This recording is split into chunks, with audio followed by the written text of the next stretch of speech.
There was a nation whose hearts were full of wounds. Their eyes had seen only humiliation since childhood. Their hands rose for prayer, but they trembled when asked to lift a sword.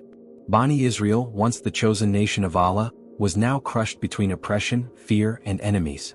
Hopelessness was everywhere, and from every heart came the same prayer. "O Allah, we have become weak. Have mercy on us. Give us a leader who will free us." Then Allah chose a boy whose heart carried only the fear of Allah. He had no army and no weapons, yet his courage was spoken of by everyone. He had no armor and no sword, only faith. And it was this faith that wrote history, where belief won and power was defeated. This was not just a battle. This was the decision of Allah. This story comes from a time when Bani Israel lived in the lands of Sham and Palestine. Once, this land was honored by the footsteps of prophets, but now tyrants ruled it. The enemies said their gods had given them strength and that Bani Israel were misguided. They declared them slaves. Their cities were attacked, their homes burned, their sons killed, and their women taken captive. The Quran bears witness that they were driven from their homes and their sons were killed. Every city fought alone and every battle ended in defeat. Finally, the leaders of Bani Israel admitted that they had disobeyed Allah and had become slaves on their own land. Their enemies laughed at them. Then they went to their prophet Samuel, peace be upon him, and said, "Appoint a king for us so that we may fight in the path of Allah." Allah tested their intentions and then his command came. Talut was appointed as their king. Talut was not a rich prince and not from a famous family.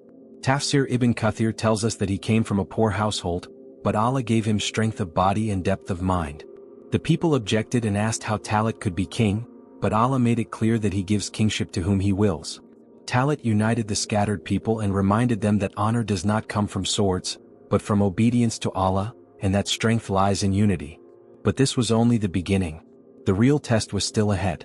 Far away on the same land, a shepherd was being prepared by Allah. That shepherd was Dawood, peace be upon him. One evening, as the forest became silent, a lion attacked the flock.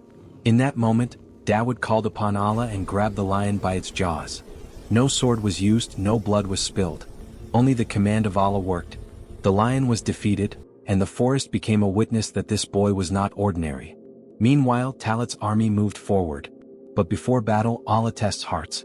In the desert, water appeared and the thirsty soldiers broke down. Allah commanded that they drink only one handful, but most of them rushed to the river. Along with the water, their faith flowed away. Thousands were left behind, and only 313 remained on the other side. Then Jalut appeared. He was like a mountain of iron. His footsteps shook the ground and his pride reached the sky. This was the moment when either faith would win or history would be erased. Behind the army stood a silent figure, a shepherd, Dawood, peace be upon him. Jalut challenged them and asked who among them would face him. Silence spread across the army. Then Dawood stepped forward and said, "I will fight only for Allah." Talut tried to put armor on him, but Dawood said, "I do not need it. My Lord is with me." Jalut laughed when he saw the sling. But Dawood lifted it. There was no army and no weapons, only faith. The stone spun, the air became still, and then it struck Jalut on the forehead. The mountain of iron fell to the ground. That was the moment when falsehood collapsed and truth won. The 313 chased away the enemy. Dawood, peace be upon him, rose from a shepherd to a king. Allah proved that honor does not come from numbers but from his help. This story is not only for that time. It is for today as well. When truth stands alone and falsehood rises like a mountain, remember that Allah still helps those who believe.